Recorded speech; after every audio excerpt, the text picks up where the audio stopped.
Alright, how you doing? This is Geordie Prepper and another quick video from me.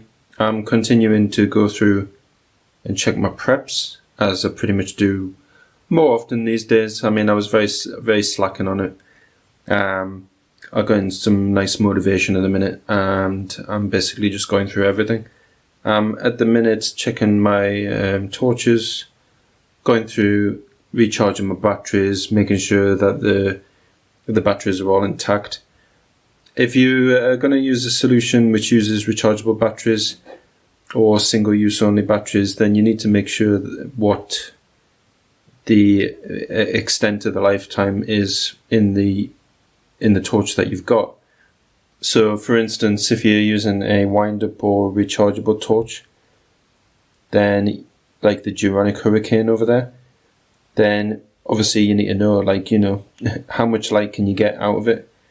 It has a main light which acts as a lantern, 360-degree light, and it also has the torch at the top.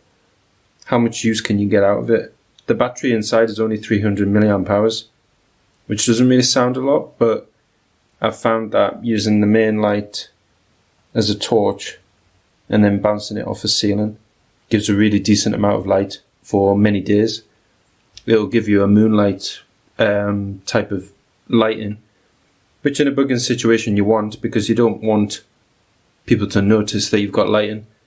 If the power's going down for an extended period, everybody else's lights have gone out and yours are the only ones on, then guess whose door that they're going to be knocking on. So the Geordie, I know, gives me moonlighting for many days.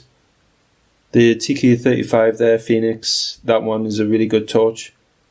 Compared to the brightness of the torches these days, it's not very bright.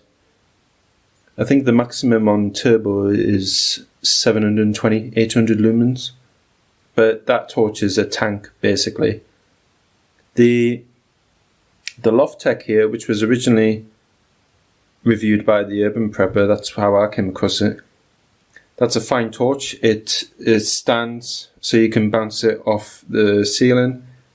It'll give a good amount of light for many hours. If you just use it conservatively and turn it on at night time, it will give you many days worth of light. The LD41, another Phoenix torch. Again, it's built like a tank.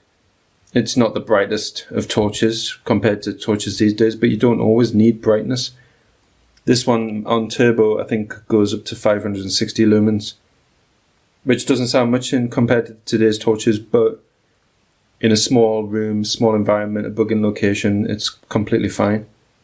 And this torch here is just a cheapy, it's got the Ultrafire brand, but anything with fire after it is basically a cheap product from China mostly. But this torch is actually very, very good. I use this as the main light on my cycle, on my bike when I'm cycling. And of course I've got my trusty through nights here, my TN12. This isn't all on my torch collection. I'm just testing these torches at the minute, by the way. So my TN12, that will give me, if you were to use it just when it gets dark, it'll give you many weeks, really, worth of light. And I managed to find my TI3. I thought I'd lost this little guy, but I managed to find him again. This on the moonlight setting, which it's on now. This will give you many hours of moonlighting, which is perfectly fine in a small room. I do have a list, and I think it's a good idea for you guys to also do it. If you are testing your equipment, make a list and time, just how much time you get out of the batteries that you're going to use in the product that you're going to use them in. What I would do is I would run them down. Most torches will give you an indication that the battery is getting low. They'll do like a flash every 5 minutes or so. They'll also maybe speed up the flashing when you've only got very little battery left and the torch itself is going to shut down. Another thing which torches will do is, if the batteries are low, they won't let you cycle through to the highest setting. So again, guys, just really what I would recommend with any of your equipment is just stress test it. Make sure that you know what you're going to get out of it, because you need to know these things, and you need to, which will help you not only decide which equipment to get, but once you've got it, you'll know which piece of equipment to pull out in an emergency situation. So for example, in my case, if the lights were to go out and I'm in the property, I use the Geordie and the Loftech. If I'm out cycling, I just use this torch, but it does act as a decent bugging in torch. The TK35 and the more robust torches, like the LD41, they're going to come with me on a bug out, because they are built like a tank. So is the TN12. The TN12 is also a good defensive torch. It holds very, very well in the hand, and it can act like a coup baton. So that the TN12 basically just comes with me wherever I go.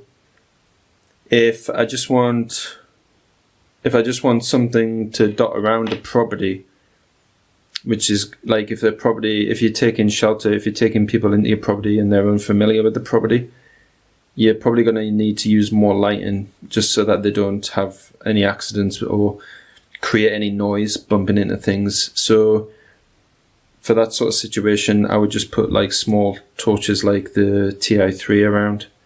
Just put them on a moonlight setting, and in each room they'll create, especially when people's eyes are accustomed to the dark, they'll create a very nice safety type of lighting.